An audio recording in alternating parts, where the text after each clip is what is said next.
15 ऐसे सीटें हैं जो 100 वोटों के अंदर से, कोई 200 वोट, कोई 100 वोट, कोई 12 वोट, कोई 50 वोट। कई बैलेट पेपर, पोस्टल बैलेट जो होता है खत्म करने के बाद, रद्द करने के बाद, बेईमानी करने के बाद भी हमारा अलायंस और उनका अलायंस में मात्र 12,000 का डिफरेंस था। अगर हमको 1,56,00,000 वोट मिला तो उनको 1,56,12,000 वोट मिला। ये साफ दिखाता है कि बिहार की जनता जो एनडीए है उस सरकार को नहीं चाहती। अभी आप सब लोग बड़ी संख्या में यहाँ बिहार के लोग होंगे। कितना प्रवासी मजदूर, लगभग 50 लाख से भी ज्यादा लोग बिहार वापस लौटना चाहते हैं। ना तो भारत सरकार ने, ना तो बिहार सरकार ने आप लोगों की मदद की। बड़ी संख्या में जो मजदूर भाई थे उनकी लड़ाई हम लोग लड़े, तब जाकर के 2 महीना बाद जो है ट्रेन को चालू किया गया। लेकिन पैसा लिया गया, खाने की कोई व्यवस्था नहीं, रहने का कोई व्यवस्था नहीं, कारखाने वगैरह सब बंद हो गए, मकान मालिक भगा रहा है, खाने तक को पैसा नहीं मिला। क्या किया इन लोगों ने? कुछ नहीं किया। आप एक बात समझिए, बीजेपी का मतलब है बड़का झूठा पार्टी। अरे हमने नहीं कहा था, ये जो बीजेपी के बैसाखी पर जो बैठे हुए हैं उन्हीं के पार्टनर मुख्यमंत्री नीतीश जी ने, उन्होंने ये फुल फॉर्म बताया था 2015 के चुनाव में। पलटू चाचा तो हम तो किसी को कहना बंद कर दिया चाचा। तो इसलिए हम इतना कहना चाहते हैं कि हमारा कोशिश क्या है, हमारी जो भी ताकत है, जो भी हमारा बल है, वो बल हम सांप्रदायिक शक्तियों को, जो देश को तोड़ने वाला जो काम करते हैं, जो संविधान पे खतरा है, ऐसी ताकतें जो गांधी जी को सुबह ही गुवाहाटी से हम यहाँ कोलकाता पहुंचे। बंगाल का जो चुनाव है वो 8 फेज में किया जा रहा है, जो कि आज तक इतने लंबे फेज में नहीं हुआ।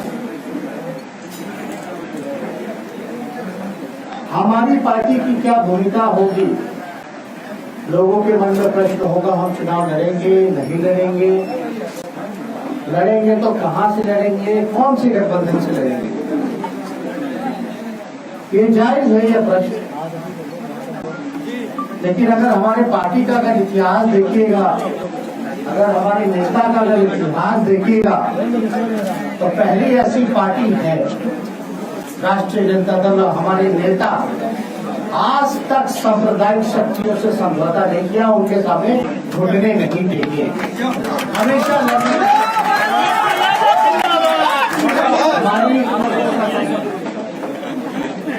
विचार जो धारा है, सामाजिक न्याय, धर्मनिरपेक्षता, जो मूल विचारधारा है, जहां भी अन्य प्रदेशों में भी जहां जहां चुनाव हुआ है, हम लोगों की कोशिश रही है कि बीजेपी और जो आरएसएस है उनको हम लोग जो है सत्ता से दूर रखने का काम करें। बंगाल में जिस प्रकार से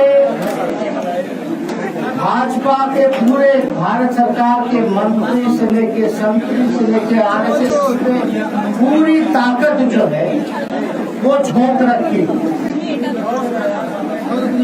और वही ताकत आप लोगों को भी पता होगा कि बिहार के चुनाव में भी भाजपा हो या बिहार सरकार के जो अभी अनुकंपा पे जो मुख्यमंत्री जो बने हैं, उनकी पार्टी का जो गठबंधन हुआ, कोई कसर उन लोगों ने नहीं छोड़ा कि हम लोगों को हराया जाए। हम लोगों का अभी भी स्पष्ट मानना है कि बिहार चुनाव में हम हारे नहीं है बल्कि हराए गए हैं। हमारी जीत हो है, हम पार्टी के साथ है। हम लोग तो अकेले गठबंधन हम लोग बना करके लड़े, लेकिन लोगों का प्यार इतना मिला हम लोग को। किसी को देश में किसी को उम्मीद नहीं थी कि इतना प्यार और इतना जन समर्थन एक 31 साल के नौजवान को मिलेगा। तो इसके लिए हम सभी लोगों को धन्यवाद देते हैं, लेकिन हमारा कर्तव्य बनता है। आज तक लालू जी ने कभी भी इतिहास उठा के देख लीजिए, कभी भी फासिस्ट फोर्सेस के साथ, सांप्रदायिक शक्तियों के साथ हाथ नहीं मिलाया और ना डरे। बीजेपी से लड़ना है तो डरने की जरूरत नहीं है। श्री अब्दुल सिद्दीकी जी बिहार सरकार में पूर्व मंत्री, राष्ट्रीय सचिव और बाजार के प्रभारी आदरणीय श्याम रजक जी, हमारे विधानसभा में साथी विधायक आदरणीय श्रीकांत यादव जी, राष्ट्रीय जनता दल के प्रवक्ता नेता शक्ति यादव जी और बंगाल प्रदेश के राष्ट्रीय जनता दल के प्रदेश अध्यक्ष हमारे अभिभावक बुजुर्ग जी और साथ में यहाँ मुकेश यादव जी और जितने भी सरकार के पदाधिकारी कार्यकर्ता आप सब लोगों का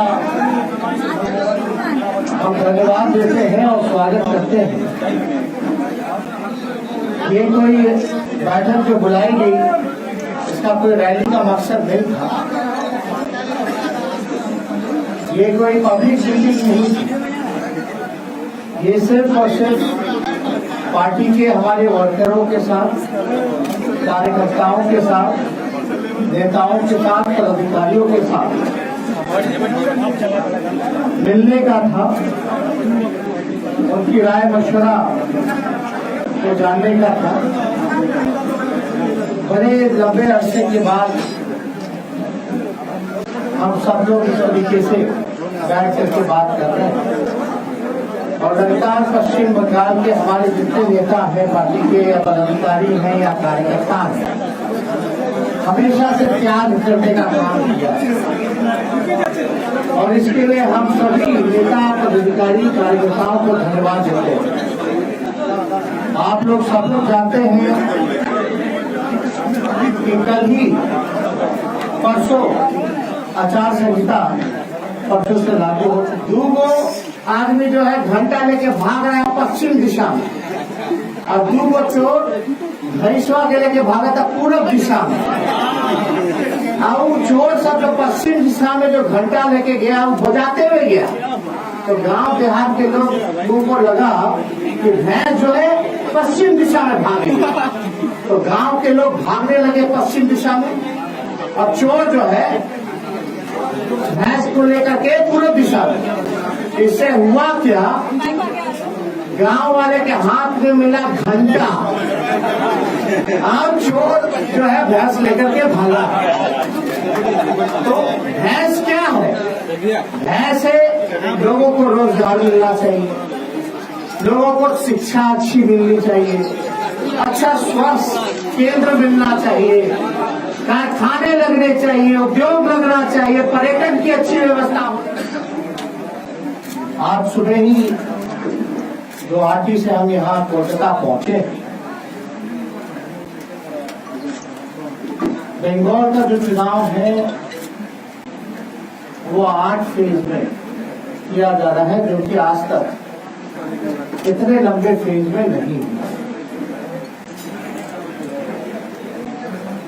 हमारी पार्टी की क्या भूमिका होगी, लोगों के मन में प्रश्न होगा, हम चुनाव लड़ेंगे नहीं लड़ेंगे, लड़ेंगे तो कहां से लड़ेंगे, कौन सी गठबंधन से लड़ेंगे। ये जायज है यह प्रश्न, लेकिन अगर हमारे पार्टी का अगर इतिहास देखिएगा, अगर हमारे नेता का अगर इतिहास देखिएगा, तो पहली ऐसी पार्टी है राष्ट्रीय जनता दल। हमारे नेता आज तक सांप्रदायिक शक्तियों से समझौता नहीं किया, उनके सामने घुटने नहीं टेके, हमेशा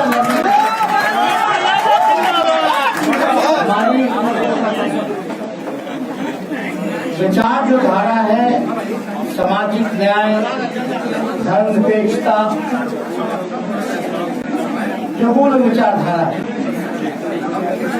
जहां भी अन्य प्रदेशों में भी जहां जहां चुनाव हुआ है, हम लोगों की कोशिश रही है कि बीजेपी और जो आरएसएस है उनको हम लोग जो है सत्ता से दूर रखने का काम करें। बंगाल में जिस प्रकार से भाजपा के पूरे भारत सरकार के मंत्री से लेके संतरी से लेके आरएसएस में पूरी ताकत जो है वो झोंक रखी, और वही ताकत आप लोगों को भी पता होगा कि बिहार के चुनाव में भी भाजपा हो या बिहार सरकार के जो अभी अनुकंपा पे जो मुख्यमंत्री जो बने हैं उनकी पार्टी का जो गठबंधन हुआ, कोई कसर उन लोगों ने नहीं छोड़ा कि हम लोगों को हराया जाए।